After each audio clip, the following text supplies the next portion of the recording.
Pemerintah tengah menggodok kebijakan baru tentang pembatasan media sosial bagi anak-anak sebagai bagian dari misi perlindungan masa depan anak Indonesia. Konten negatif dalam media sosial dikhawatirkan mengubah pola pikir anak. Lalu seperti apakah kebijakan penggunaan media sosial yang aman bagi anak? Kita akan membahasnya bersama narasumber. Sudah bergabung bersama kami pengamat budaya dan komunikasi digital Universitas Indonesia, Firman Kurniawan. Selamat sore, Pak Firman. Selamat sore, Mas Victor. Dan ada Apa guru kabar? besar baik Pak Firman, dan ada guru besar Fakultas Psikologi Universitas Indonesia, Rosmini. Selamat sore juga, Bunda Ros. Selamat sore Mas Victor, selamat sore Mas Selamat Firman. sore. Saya ingin ke Bunda Ros dulu nih. Pemerintah Indonesia ini berencana membatasi penggunaan media sosial untuk anak. Alasannya untuk melindungi anak-anak Indonesia dari konten negatif yang berpotensi mengubah pola pikir dan perilaku anak, Bunda. Namun di sisi lain banyak yang menganggap media sosial juga penting ya sebagai proses pembelajaran anak begitu. Bagaimana tanggapan Anda, Bunda? Ya, betul.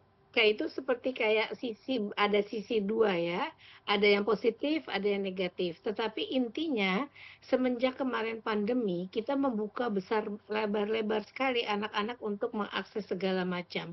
Jadi kalaupun akan dilakukan ini saya setuju sekali, tetapi harus ada pembatasan itu dengan di-define dengan jelas, batasannya seperti apa. Karena media sosial itu kita mesti pilih juga yang mana yang mau akan apa namanya, dibatasi terutama ya. Karena ada anak yang memang sebetulnya belum membutuhkan media sosial yang terlalu heboh. Hmm. Tapi ada anak yang kadang-kadang di dalam pelajaran itu diminta untuk mencari, mengakses internet dan sebagainya untuk bisa membantu mendukung pembelajaran di sekolah. Jadi kita harus melihat itu dengan secara betul-betul bijak. Kalau memang dibatasi, kalau menurut saya benar sekali, bagus. Karena banyak sekali yang negatif juga akan masuk tanpa disaring. Kenapa berbahaya untuk anak? Ini yang mesti ditanyakan. Berbahaya karena pengalaman hidup anak itu masih sedikit. Mereka tidak tahu dan pada waktu mereka mengakses itu, mereka tidak didampingi biasanya. Dan itu yang berdampak pada mental mereka dan sebagainya. Begitu Mas Victor kurang lebih awalnya. Ya, ya, harus ada pendampingan begitu ya. Saya ingin ke Pak Firman dulu. Pak Firman, ini berkaitan dengan kemudahan akses anak berselancar di dunia maya begitu. Sejauh yang Anda amati dan melihat perkembangan teknologi yang ada, seberapa bahaya sih media sosial bagi anak-anak dan dampak negatif apa saja yang bisa timbul? Ya, sebetulnya kalau dilihat dari sisi bahayanya memang akhir-akhir ini dan dalam perkembangan yang mutakhir, memang banyak konten-konten yang tidak mendidik buat anak, belum waktunya. Kemudian juga ada problem etika ketika anak memproduksi dan mendistribusi konten digital. Tapi seperti yang disampaikan oleh Prof. Rosmini tadi, banyak sisi negatif dari media sosial. Jadi kalau saya melihat media sosial ini adalah artefak budaya, perangkat budaya yang muncul sesuai dengan zamannya, sama seperti waktu dulu peralihan dari masa budaya tutur ke budaya tulis, kita membutuhkan abjad. Nah, bahwa abjad itu bisa dikhawatirkan oleh orang zaman kuno, bisa membuat ingatan menjadi pendek, kemudian di dalamnya bisa tersebar pengaruh-pengaruh buruk dan sebagainya. Media sosial juga seperti itu. Tetapi kalau kita lihat akhirnya abjad hari ini itu adalah perangkat untuk mewariskan nilai, ilmu pengetahuan. Itu adalah benda budaya yang menjadi medium untuk membangun termasuk kognisi manusia. Nah, media sosial itu juga seperti itu. Nah, jadi bahwa ada bahayanya, bahaya itu yang harus kita kendalikan, dan ide-ide untuk melindungi anak itu wajib. Hari ini memang media sosial nampaknya tidak terlalu sehat, dan kalau anak dilepaskan menggunakan media sosial begitu saja, itu banyak bahayanya. Nah, di sini perlu tadi yang disampaikan oleh Mas Victor, adanya pendampingan. Seperti Ya, itu, Mas. ya, ya. Bunda Ros, ini melansir laman resmi Komdigi nih, rencana pembuatan atau pembatasan media sosial bagi anak pernah mencuat di tahun 2020. Bahkan mantan Presiden Jokowi menyatakan agar anak yang belum berusia 13 tahun tidak memiliki akun media sosial. Menurut Anda, usia ideal bagi anak dalam menggunakan media sosial seperti apa, Bunda? Oke, kalau mau idealnya adalah anak itu sebetulnya sudah mampu tidak membentengi dirinya menyaring apa yang dia dapat dari media sosial itu. Mhm. Sebetulnya gini, kita nggak bisa hanya mengatakan ini untuk anak, apalagi anak-anak yang masih kecil, misalnya di sekolah dasar, bahkan di TK pun sekarang kita sudah tahu banyak anak yang bahkan dibuatkan akunnya oleh orang tua. Jadi kalau kita mau membatasi, pertama yang kita mesti lihat orang tuanya harus melek juga, harus tahu juga apa impact-nya kepada anak-anak ini. Karena gini, perkembangan kognitif anak usia dini atau usia anak-anak di sekolah dasar juga itu kan belum maksimal, sehingga kalau dimasukkan dengan hal yang tidak baik, jadi tidak oke juga gitu. Nah, Mhm. kalau ditanya, sejak kapan? Pertama, kalau mau diberikan izin untuk anak mengakses, orang tua harus mengajarkan do and don'ts-nya dulu. Apa yang harus, apa yang tidak harus, apa yang kamu harus lewati kalau misalnya menemukan seperti ini. Cyberbullying itu terjadi dari mulai anak kecil, Mhm. anak sudah megang media sosial itu, dia harus tahu apa yang harus dilewatin, nanti akan harus bereaksi seperti apa. Kalau dia bisa itu sebetulnya dia boleh.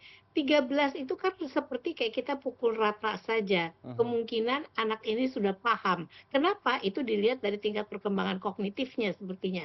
Tetapi apakah mentalnya, secara emosi, secara sosial itu dia oke. Anak yang sudah terpapar media sosial ini, dan juga terkait dengan games online, itu banyaknya lebih senang berhadapan dengan layar daripada main di luar. Tadi saya lihat di CNN tuh ada anak main layangan, mereka nggak Mhm. kenal itu layangan. Mhm. Mereka nggak kenal. Kalau kalah, itu artinya apa? Rasanya nggak enak, sakit. Temennya akan ngejek dia. Di dalam games online itu nggak terjadi. Mhm. Itu kan yang harusnya menguatkan mental mereka. Nah, kalau mereka belum tahu ini, mereka akan sulit. Tapi kalau mau dibilang pukul rata, ya setidak-tidaknya setelah perkembangan kognitifnya sudah mencapai sesuatu yang sifatnya lebih abstrak, yang kemudian bisa dia, apa namanya, dia saring, itu kemungkinan ya bisa di angka angka 13 usia gitu. Tapi kalau saya selalu mengatakan bahwa yang harus dilakukan, matangkan anak, jangan tiba-tiba jebret dikasih langsung media sosial. Orang tuanya harus kasih pemahaman dulu, kasih tahu do and don'ts-nya. Apa yang harus dia hadapi nanti kurang lebih seperti apa, bagaimana harus responsnya, gitu Mas. Ya, dan harus pasti tujuannya ya, Bunda ya. Tapi yang kita Iya, inginkan adalah kita pengen tanya begitu. Ada banyak orang tua yang memang membuatkan akun media sosial anak-anaknya begitu untuk tujuan tertentu, misalkan untuk tujuan komersil atau bisnis atau apapun itu. Bahkan ada public mhm, figure juga yang anak-anaknya sudah dibuatkan akun media sosial. Bunda melihat banyak. fenomena seperti ini sudah dianggap lumrah atau seperti apa sebenarnya? Itu makanya saya bilang penyadaran harus terjadi pada orang tuanya dulu. Tugas anak tidak mencari nafkah, breadwinners pencari nafkah itu adalah orang tua. Kalau anak dijadikan objek untuk kontennya dan sebagainya, menurut saya is a no-no. Yes. Anak bukan tugasnya itu. Anak tuh tugasnya dia berkembang dengan usianya dari sisi kognitif, sosial, emosional, dan sebagainya. Tetapi kalau dia dibikinkan satu akun dan dia harus melakukan sesuatu di sana dan dia jadi mungkin hostnya juga, itu terlalu dini dan ngapain orang tuanya? Orang tanggung jawab dia cari uang, ngapain anaknya dikasih? Mhm. Gitu, Mas. Oke, oke, baik. Agak emosional nih saya jadi. Dimengerti, Bunda. Baik, kita akan membahas tentang teknologi ini, Pak Firman. Penyusunan aturan pembatasi media sosial bagi anak harus melibatkan banyak pihak tentunya ya, termasuk ahli teknologi karena perlu algoritma khusus untuk mendeteksi usia pengguna. Menurut Anda bentuk kebijakan yang tepat untuk diterapkan bagi anak-anak di Indonesia dalam aturan pembatasan media sosial bagaimana nih, Pak Firman? Ya, banyak negara atau pembuat kebijakan seperti berputus asa di dalam melihat keburukan yang terjadi di media sosial. Sehingga kemudian ketika terjadi keburukan di media sosial tersebut, dibebankan kepada para pemakainya, kepada para tadi orang tua, anak-anak. Padahal sebetulnya yang harus bertanggung jawab itu adalah platform. Mhm. Platform ini memiliki teknologi, mempunyai kemampuan tadi mengatur algoritma, juga mereka sebetulnya kalau kita lihat di keluhan-keluhan penggunaan media sosial untuk politik yang kemudian menyebabkan terjadinya pertikaian, itu mereka bisa melakukan pengaturan teknologinya agar berita-berita hoax itu disaring, kemudian bagaimana cara penggunanya tidak anonim misalnya. Jadi sebetulnya teknologi ini bisa menjangkau itu semua, dan aturan kalau memang tadi untuk melindungi anak, harusnya kita juga menagih tanggung jawab dari pengembang platform, bukan hanya para pemakai. Para pemakai ini seperti disodori sesuatu yang baru, yang merupakan peluang bagi mereka untuk berekspresi, kemudian mereka gunakan. Nah, bahwa itu ada ekses-ekses yang buruk, kadang-kadang tidak mereka sadari dan tidak paham bagaimana mengatasinya. Nah, tadi seperti yang disampaikan Prof. Rosmini, orang tua ini perlu diliterasi. Nah, di sini pemerintah juga selain terus-menerus melakukan literasi,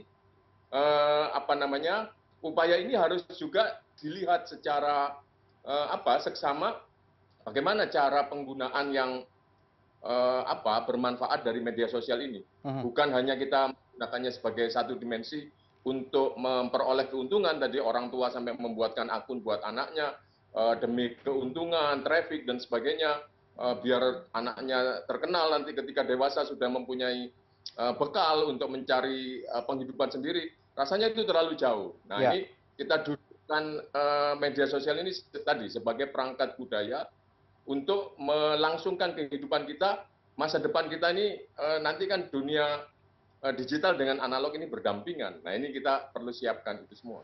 Pak Firman, kalau kita lihat dalam menggunakan media sosial ya, ini kan memang ada verifikasi pengguna baru untuk pendaftaran begitu ya.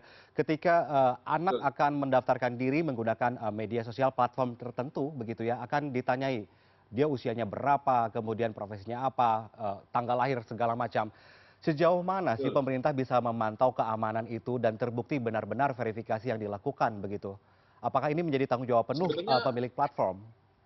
Ya, sebetulnya kalau pemerintah harus mengawasi satu persatu apakah ini data yang diberikan palsu atau tidak, akhirnya menjadi kerepotan sendiri, memerlukan sebuah lembaga atau institusi untuk memeriksa itu. Nah, kita serahkan itu semua kepada platform. Platform ini dengan artificial intelligence sekarang di baliknya media sosial, itu dengan mudah mengetahui konsistensi seseorang. Ini kira-kira jawaban memang bisa diberikan oleh anak umur 13 tahun apa enggak? Atau mungkin dari sisi mungkin belum 13 tahun tapi atau lebih dari 13 tahun tapi labil mentalnya belum siap, kan bisa kelihatan dari screening pakai artificial intelligence itu memungkinkan menyeleksi kesiapan seseorang menggunakan media sosial. Nah, ini kita serahkan kepada platform. Justru ketika semua platform ini kan sebetulnya mengetahui usia secara perkiraan secara kuantitatif, misalnya minimal 13 tahun, berarti kurang dari itu masih tidak cocok, masih berbahaya. Nah, sehingga sebetulnya mereka harus juga menyediakan teknologi untuk memastikan bahwa penggunanya tidak kurang dari 13 tahun. Jadi kita serahkan kepada platform, bukan dibebankan kepada masyarakat pengguna.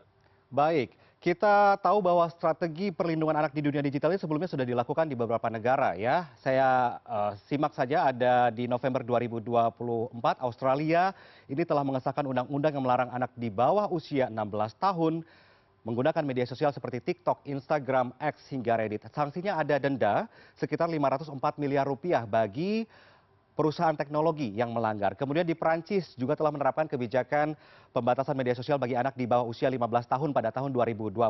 Harus ada izin orang tua sebelum anak mendaftar di platform media sosial. Artinya ada sistem verifikasi yang dilakukan dengan benar dan tepat begitu ya, dan memastikan izin dapat diberikan. Nah, pertanyaannya, saya ingin ke Bunda Ros dulu pertanyaannya. Jika berkaca pada fakta di Indonesia yang masih banyak orang tua belum melek teknologi, apakah sistem sejenis ini akan mampu dilakukan di Indonesia? Bagaimana tanggapan Anda, Bunda? Sulit, Mas. Agak sulit. Karena kalau orang tuanya gaptek, gagap teknologi, dia nanti akan pakai substitute orang tua. Jadi saudaranya, mbaknya, tetangganya untuk menjadi orang yang kemudian bisa diverifikasi. Menurut saya di Indonesia kemungkinan itu bisa sekali terjadi. Tetapi kan sekarang gini, kalau kita betul kita harus mensosialisasikan dengan benar, kata Dr. Firman, bahwa kita harus sosialisasi dengan benar. Significant others dari anak itu siapa? Guru, teman, juga kemudian orang-orang di pemerintahan. Jadi kita dari yang paling kecil sampai yang skop yang lebih besar, itu harus tahu. Kalau kita care kepada anak dan mereka harus tahu teori perkembangan untuk mengetahui impact yang terjadi kalau hal ini tidak dipikirkan dengan baik, baik, itu kita bisa membuat mereka kemudian membantu semua apa yang sudah diatur dalam bentuk peraturan untuk bisa jalan seperti seharusnya. Tetapi kalau tidak sadar, tidak memahami, bisa saja kemudian terjadi. Masalahnya gini, anak belajar dari teman, dari orang-orang di lingkungan yang belum tentu memahami ini akan berdampak apa kepada anak. Impact-nya ini dia nggak tahu, tapi dia ngajarin. Dampaknya anak mengupload segala sesuatu seenaknya, tiba-tiba dia kena masalah. Mhm. Orang tuanya nggak tahu. Karena orang tuanya memang gagap teknologi. Nggak semua orang tua bisa mengakses teknologi dengan baik. Karena apa? Karena kita juga ini kan, masyarakat kita kan bukan homogen ya, heterogen dari sosial ekonomi, dari pendidikan, dari apa. Jadi tidak semua bisa kita berikan secara umum kalau kita tidak membantu. Pada waktu kita kemarin PJJ, pembelajaran jarak jauh dengan adanya online, itu betapa sulitnya anak-anak menghadapinya. Karena apa? Di lingkungan mereka tidak ada akses misalnya Mhm. laptop dan Mhm. sebagainya. Mereka pakai, handphone. Nah, begitu ketemu dengan yang namanya handphone, dia lari juga bisa kemana-mana. Sementara orang tua yang kemungkinan hanya punya, tetapi tidak tahu cara penggunaan yang baik, yang decent, itu kemudian mengizinkan saja. Jadi Mas, memang kalau ditanyakan ini kepada kita semua, semua orang yang sayang sama anak, yang care sama anak untuk perkembangannya, harus tahu ilmu perkembangan dan dampak-dampak itu kepada anak itu seperti apa. Sosial media itu bagusnya untuk apa? Apa? Dan ini menurut saya tidak hanya dari sisi itu, tapi harus ada moral, Mas. Iya. Moral ditanamkan sejak dini. Moral itu bisa membantu manusia membedakan baik dan buruk. Moral itu nggak bisa dikatakan moral terus ditanamkan, tidak. Iya. Harus di-breakdown, Iya. empati, kontrol diri, Baik. fairness, dan sebagainya, Ya. gitu. Baik, kita perlu pembahasan lebih lama ini, tapi waktu kita terbatas ya. Tapi semoga apa yang tengah disiapkan oleh pemerintah ini bisa berjalan dengan lancar dan sesuai dengan kebutuhan yang ada untuk melindungi anak-anak Indonesia. Terima kasih banyak Pak Firman Amin. Kurniawan dan Bunda Rosmini sudah bergabung bersama kami di CNN Indonesia Newsroom. Selamat sore, sehat selalu Bapak Ibu. Selamat Terima sore. kasih. Bunda, Pak Firman.